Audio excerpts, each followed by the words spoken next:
reason I started is because I think my parents were just trying to find a sport that I would do that would stop me being a pain during the holidays. So we went through a series of different ones, and then I started canoeing. I quite like that. I got quite good at it in a short period of time, so that's the one I stuck with. I started when I was 12, so about 15 years now. I pretty much followed both my older sisters to the canoe club. They started on a summer course one year, and I thought it looked like fun, so I tagged along with them and kept on going from there, really.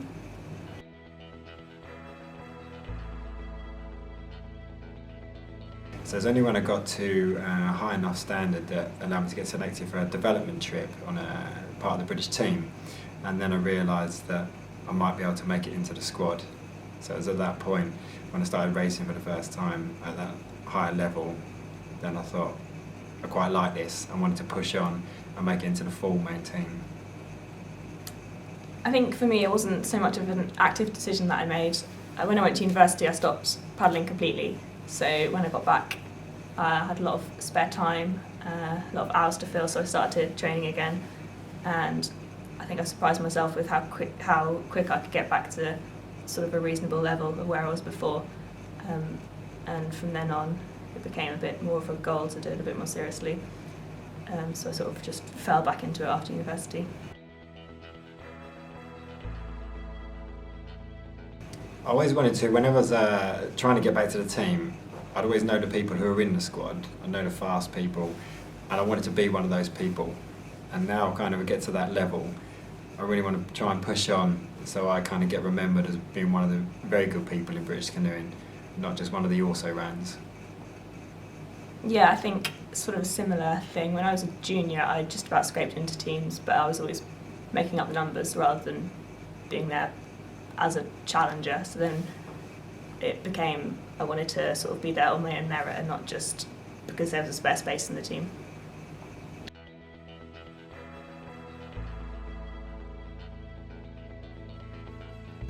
So the Devizes to Westminster is one of the biggest canoeing challenges I've taken on. It's a very famous race within the country. It's very big within the sport. It's the longest non-stop canoeing race in the world, 125 miles, so it's no small challenge. The reason we're doing it, for myself, I always wanted to do it when I was quick, and I took a little bit of time out from the sport, and now I've come back and I've managed to get fast again, faster than I did before. The kind of opportunity came along to race with Lizzie. So after putting it off for at least a year, we kind of thought, right, let's do this. And then the idea of the challenge of being the first ever mixed K2 to win it is, that's a great idea for me, and that's something that we always think about in training, because then that is something, as I said before, something we can get remembered for in the sport, something that we can try and push the boundaries of the sport a little bit. So to be the first mixed K2 is the main goal. Yeah, I mean, I raced 2 years ago in 2013, but I was pretty sick from the start, so I never really felt like I could actually race it properly. It was pretty much survival all the way to the end. So after that I always wanted to do it again and sort of do it properly and do it to the best of my abilities rather than just clinging on the whole way. And then, kind of decided to do it, but it was a joke for a while, and then when we actually started paddling together, it turned out we were pretty quick. And then after some of the warm-up races, it became apparent that maybe we could be in with a shout of being the first mixed crew to win it, which is added incentive. The Waterside series is a great series of races run by Newbury Canoe Club, and they're the warm-up races for the Devizes to Westminster, so for the DW. Everyone who's going to race that does these 4 series of races that start at 14 miles or so, and they build up to 35 miles. They're on a Kennett-enabled canal.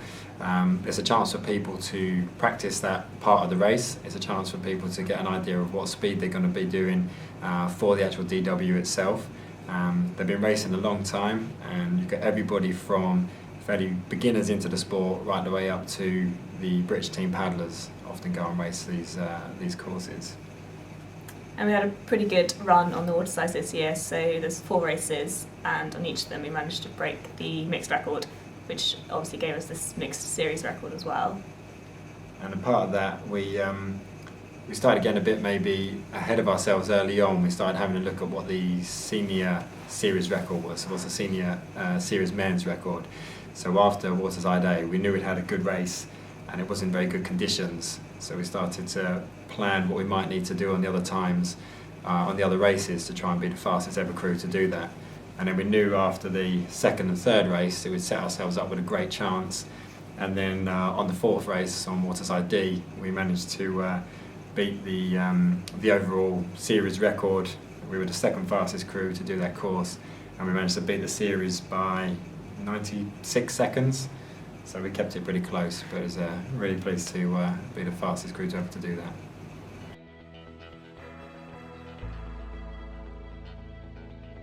Well, immediately after, a little rest, I would imagine, but not too long. We're racing in Amsterdam 2 weeks after the DW at the Waterlands Marathon, which is, well, it's 25k for the guys and 14k for the girls. And then after that, it's going to be straight back into training for the assessment races. We've got the European Championships beginning of July, so we've got about 3 months, and in that time we've got to get our speed back up. So recover from the Devizes to Westminster, get our speed back up as much as we can to prove ourselves in the assessment races, and then try and meet our targets at the European Championships for this year.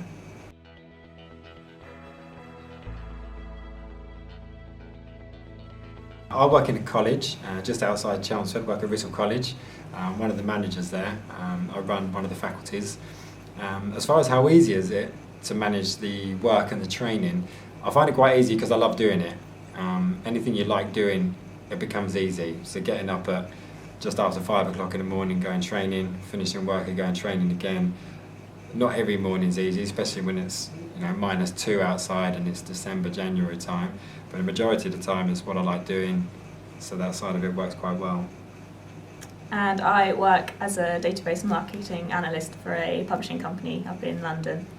I think, as Keith said, fitting the training in is not really a huge problem. It is early starts and long days, but at the same time I often wonder what I'd actually do if I wasn't doing it.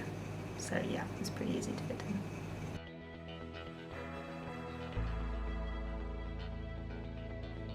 Things I kind of take from my work into training is the more you put into it, I guess the more you get out. So the harder you work at one job, the more rewards you're going to get from it. And the other main thing I kind of take from my work and the canoe and vice versa is having the right people around me to help. The 3 teams that I work with at the college, they're all excellent teams. They're great people to work with. They're easy people to work with. And it's the same with my training group. The same with the training group, they know what the goals are and they help me work hard to achieve them, and equally I'll try and help them to achieve their goals. I think work and training can fit in pretty well together. I know that I can't really stay late at work in the evenings to finish off stuff because I've got to leave to get training. So that, I guess, makes me more motivated in the day, more productive. I know that if I don't get things finished, I can't go training, which is normally incentive in itself to work hard at work.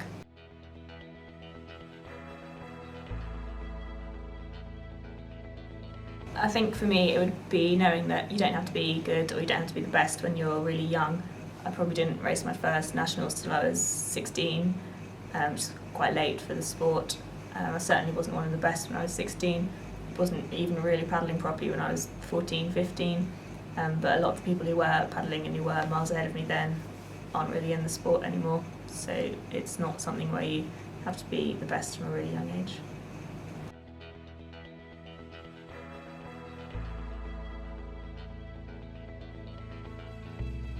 Something that I was a little bit envious of some of the other clubs was a chance to paddle with people much faster than you. So the people I was racing against, they had world champions from their club, they had the top level paddlers in men's A and Division 1, the top divisions for each discipline. So I think I would have benefited from something like that. It was a long time in the sport until I got to race with someone who was in the same boat as me, who was quicker than me. I think that might have made a difference. A couple of things. I don't know if they would have made a huge difference, but when I went to university, I stopped paddling completely. Partly, well, it was my own choice, but when I finished my junior paddling career, it was kind of like you're on your own now, go and do whatever you want. So there wasn't much support from the transition between junior and senior. So at university, paddling wasn't really high on my priority list, so I just ended up stopping completely. And then when I did come back, there wasn't really any kind of development set up for the seniors, so it ended up that my first K1 race abroad ever was the World Championships, which probably wasn't ideal. It's a very steep learning curve, but both of those things are things that the marathon squad's definitely done a lot to improve recently, so it's a whole lot better now. Yeah, people coming through now, so the juniors progressing, they go on to under 23s, they go on to seniors, so there's a great progression route for them, and the squad pick them up along the way and make sure they don't get lost in the system.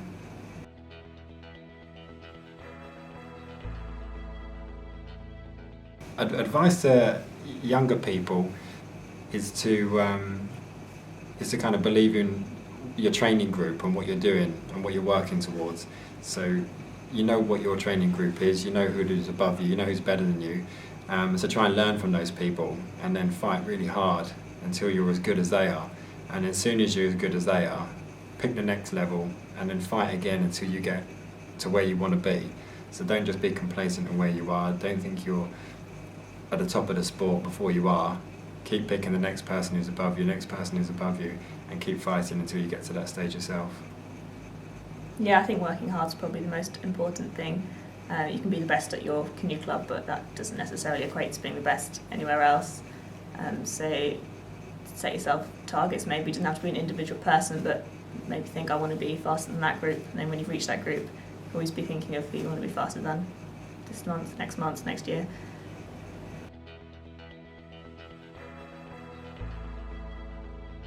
You've got to be clear on where you want to get. So have a goal. A lot of people talk about goal setting, but really have that in your mind. Every time you go out on a training session, try and think what's the purpose of that training session so you're getting the most out of it. Try and think about how much you're improving that week, what are you going to do that month, what are you going to achieve that year. So you keep fighting for what you want to get. And we talk a lot about working hard, but the ethos of working hard goes an awful long way. As I said before, you get out of the sport what you put in, and the more you invest in your training, the more you'll be able to withdraw during the racing season.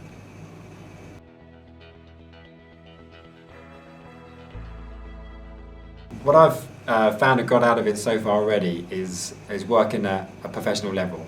So it makes a big difference. I mentioned before about having the right training group around you to help, but it also helps working with people that have got goals and are prepared to work hard to achieve those goals, and to get that level of professionalism that then takes us seriously in our sport and we can see how they work.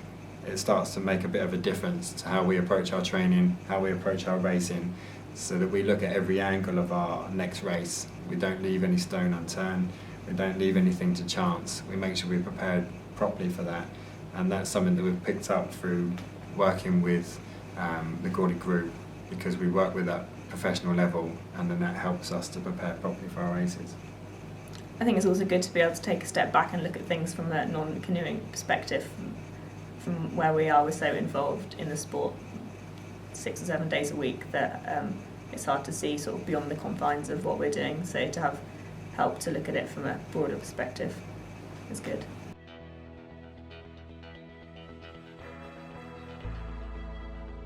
I think to be a brand ambassador, we reflect a little bit on what we do to get to the level that we've managed to achieve. So to get to the point where we can do our races and we can break the records that we have to put an awful lot of work in to get to that stage. So the actual show of the race, if you like, is because of an awful lot of hard work that we put in along the way. So we're kind of hoping that we'll be able to show to people that, as I said before, if you put that work in, if you do the right preparation, if you're prepared to put the time in and analyse what you're doing and do it properly, then the results will take care of itself.